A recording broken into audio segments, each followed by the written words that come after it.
Hello and welcome to everyone. ये question पढ़ना आप, ये क्वेश्चन एग्ज़ाम में इतनी बार आ चुका है जिसका कोई लिमिट नहीं है। हर हर एग्ज़ाम में अगर मेंस्ट्रुएशन का पार्ट उस चैप्टर में कवर किया गया तो ये पेपर में क्वेश्चन मान के चलो 90% प्रोबेबिलिटी है कि आती है with same data maximum time paper में आया हुआ है। तो इस क्वेश्चन में क्या क्या दे के रखा है, पहले बोल रहा है समचतुर्भुज है, और दूसरा इसमें क्या दे के, दो चीज़ दे के रखी, डायमीटर D1 दे के रखा हुआ है और दूसरा डायमीटर डी से क्वेश्चन है, परिमाप पूछा जा रहा है। तो हम परिमाप मतलब ऑल साइड की लेंथ बतानी है।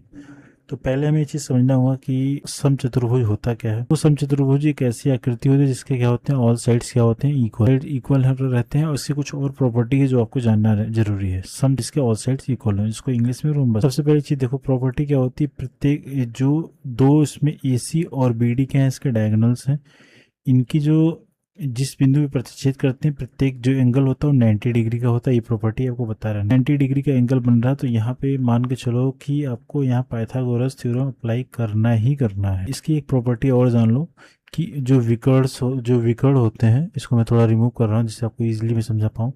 जो विकर्ण होते हैं, अगर पूरी की लेंथ अगर D है, तो यहाँ से अगर दो अलग अलग हिस्से में बट रहा है, AO और OC अलग अलग हिस्से में बट रहा है, तो ये जो लेंथ होगी एक की D1/2 हो जाएगी और इसका आधा हिस्सा D1/2 हो जाएगा। मतलब क्या हो जाएगा, दोनों अलग अलग एक जितनी लेंथ AC की रहेगी आधे आधे हिस्से में बढ़ जाएगी। अगर ये पूरे की लेंथ D2 है तो इसकी D2/2 हो जाएगी, यहाँ से यहाँ तक की लेंथ, और यहाँ से लेके यहाँ तक की लेंथ D2/2 हो जाएगी।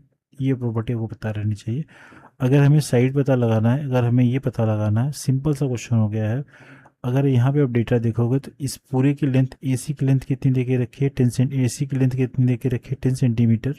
ठीक, तो हम AO की लेंथ का पता लगाएंगे तो आप बोलोगे सर AC का हाफ कर देंगे तो ये 5 हो जाएगा, AC का हाफ 5 हो गया।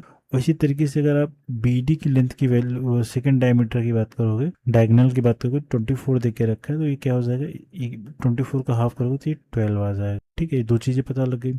यहाँ पे 90 डिग्री का एंगल आपको भी पता लग के रखा है। अब इसको अगर मैं अलग से ट्रायंगल अगर मैं बना लेता हूँ, इसमें सारा डेटा पता लग गया, ये 12 है, ये 5 है, ये 90 डिग्री है। तो आपको पता है पाइथागोरस थ्योरम क्या होता है, दोनों भुजाओं का स्क्वायर करके सम करके स्क्वायर रूट निकाल लो। 5 का स्क्वायर करके 12 का स्क्वायर करोगे तो ये वैल्यू √169 आएगी, जिसकी वैल्यू 13 आएगी।